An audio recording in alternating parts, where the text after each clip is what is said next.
सुमनस वन्दित सुन्दरि माधवि चन्द्र सहोदरि हेममये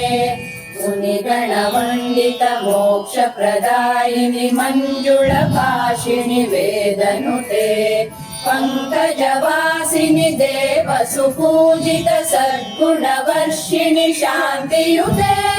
जय जय हे मधुसूदन कामिनि आदिलक्ष्मि सदा पालय माम् आदिलक्ष्मि सदा पालय माम् आदिलक्ष्मि सदा पालय माम् अहिकलिकल्मषनाशिनि कामिनि वैदिकरूपिणि वेदमये क्षीरसमुद्भव मङ्गलरूपिणि मन्त्रनिवासिनि मन्त्रनुते मङ्गलदायिनि अम्बुजवासिनि देवगणाश्रित पादयुते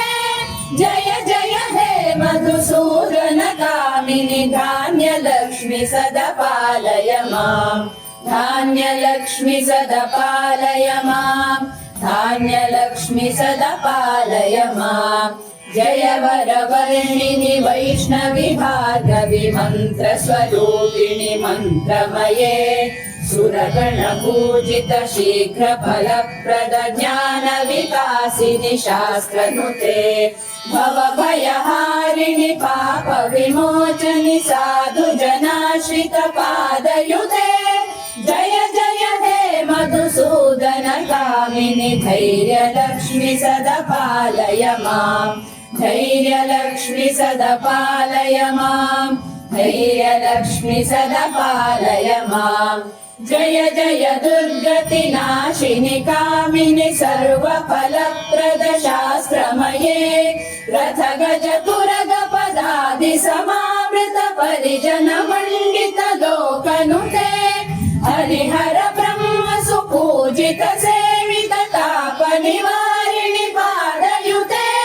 जय जय हे मधुसूदन कामिनि गजलक्ष्मि रूपेण पालय माम् गजलक्ष्मी रूपेण पालय माम् गजलक्ष्मी रूपेण पालय माम् अहिखगवाहिनि मोहिनि चक्रिणि रागविवर्धिनि ज्ञानमये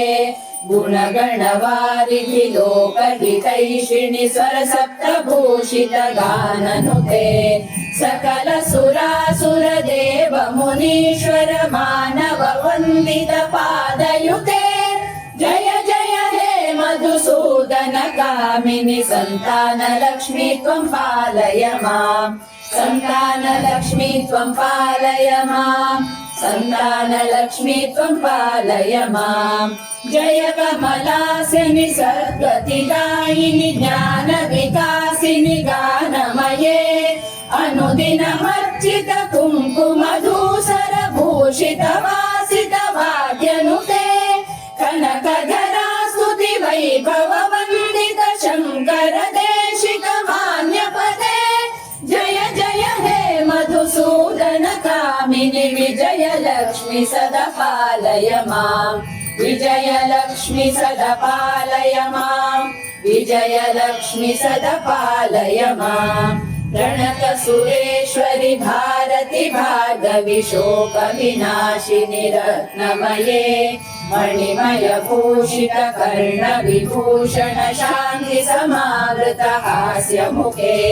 नवनिधिदायिनि कलिमलहारिणि कामित फलप्रद हस्तयुगे